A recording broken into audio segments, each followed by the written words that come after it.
সুন্দরবনের গভীর জঙ্গলে ফের দেখা মিলল রয়্যাল বেঙ্গল টাইগারের। পর্যটকদের ক্যামেরায় ধরা পড়ল সেই বিরল মুহূর্ত। আজ বিকেল 4:30 নাগাদ কুলতলির কৈখালী থেকে এমবি বনবিবি নামের নৌকা করে সুন্দরবনের কলস ক্যাম্প এলাকায় ঘুরতে যান 22 জন পর্যটকদের একটি দল। ক্যানিং এর হাট পুকুরিয়া ও ডায়মন্ড হারবার থেকে আসা এই পর্যটকরা বৈধ পাস নিয়ে 31 অক্টোবর কৈখালী থেকে যাত্রা শুরু করেন। ঘটনা অনুযায়ী বিকেল নাগাদ নদীর ধারে হঠাৎই দেখা মেলে এক রয়্যাল বেঙ্গল টাইগারের। মুহূর্তের মধ্যেই সেই বাঘটিকে দেখা যায় নদীর সাঁতরে জঙ্গলের দিকে চলে যেতে। ঘটনাস্থলে উপস্থিত পর্যটকরা তখন উচ্ছ্বাসে ফেটে পড়েন এবং মোবাইল ক্যামেরায় বন্দী করে ফেলেন সেই বিরল দৃশ্য। পর্যটকরা জানিয়েছেন, এমন মুহূর্ত চোখে দেখা সত্যি ভাগ্যের ব্যাপার। বাঘকে এতটা কাছ থেকে দেখা যায় ভাবতেও পারেনি। বন দপ্তর সূত্রে জানা গেছে, পর্যটকদের তোলা ছবিগুলো খতিয়ে দেখা হচ্ছে।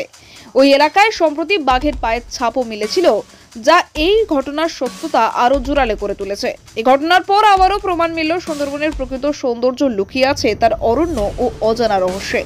বাঘের এমন দর্শন শুধু পর্যটকদের রোমাঞ্চিতই করেনি, সুন্দরবনের প্রাণ প্রকৃতির বৈচিত্র্যকে আরো নতুন করে মন ভরিয়ে দিল।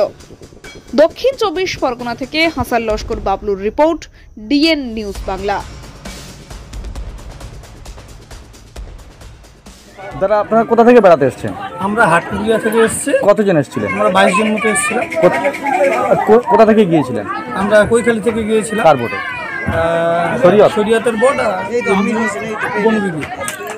তারপর কি দেখলেন? আমরা ফেরার পথে দেখলাম যে ওই কলস ক্যাম্প ছেড়ে ফেরার পথে একটা বাঘ আসছিল, বেশ বড় সড়ো নদী পার হচ্ছিল, 6-7 ফুট হবে। কেমন লাগলো? খুব ভালো, বছরের শুরুর প্রথমে দেখলাম আর আমরা খুব উৎসাহিত। এর আগেও এসেছি, দেখা হয়নি, এবার প্রথম দেখলাম।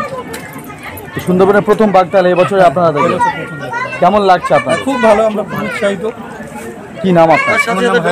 মানার আলী হালদার। কোথা থেকে বেড়াতে এসেছিলেন? হাটপুরিয়া থেকে বেড়াতে এসেছি। কতজন? 22 জন। কোথা থেকে গিয়েছিলেন? কৈখালী ঘাট থেকে। কার নৌকা? শরিয়াতের নৌকা। কি দেখলেন বেড়াতে গিয়ে?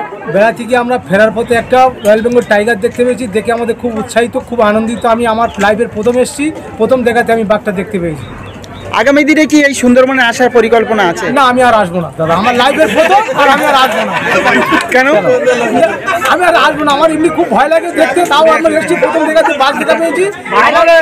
মানে কি বলবো, মানে প্রথম শুরু থেকে বাঘ দেখছি, শুনেছি তারা কয়েক বছর ধরে আসছে, তারা বাঘ দেখতে পাচ্ছে না, কিন্তু আমি শুরু থেকে বাঘ দেখে নিয়েছি, আর আমার আসার ইচ্ছা নেই। কি নাম আপনার? আমার নাম মানার আলী হালদার। স্বপ্নপুরী আবাসিক হোটেল, আপনার আরামদায়ক ও নিরাপদ থাকার একমাত্র ঠিকানা স্বপ্নপুরী হোটেল। রায়দিঘি এলাকায় একমাত্র আধুনিক ও পরিচ্ছন্ন আবাসিক হোটেল, যেখানে আপনি পাবেন সাশ্রয়ী মূল্যে সকল রকম সুযোগ সুবিধা। আমাদের শীতাপ নিয়ন্ত্রিত রুম, 24 ঘন্টা জল ও বিদ্যুৎ পরিষেবা, সুসজ্জিত বাথরুম এবং প্রতিটি অতিথিদের জন্য আলাদা আলাদা মনোযোগ আমাদের বিশেষত্ব। ব্যবসায়িক সফর, ছোট্ট ছুটি বা জরুরি যাত্রা, যে কোনো পরিস্থিতির জন্য উপযুক্ত এই হোটেল। রয়েছে সিকিউরিটি ব্যবস্থা, ক্যাব সার্ভিসের সুবিধা এবং হোটেলের মধ্যেই সুস্বাদু দেশি বিদেশি খাবার পরিবেশনকারী রেস্টুরেন্ট। পরিচ্ছন্নতা, নিরাপত্তা ও আরামের নির্ভরযোগ্য নাম স্বপ্নপুরী হোটেল। আমাদের ঠিকানা রায়দিঘি বাজার ব্রিজের একেবারেই পাশে।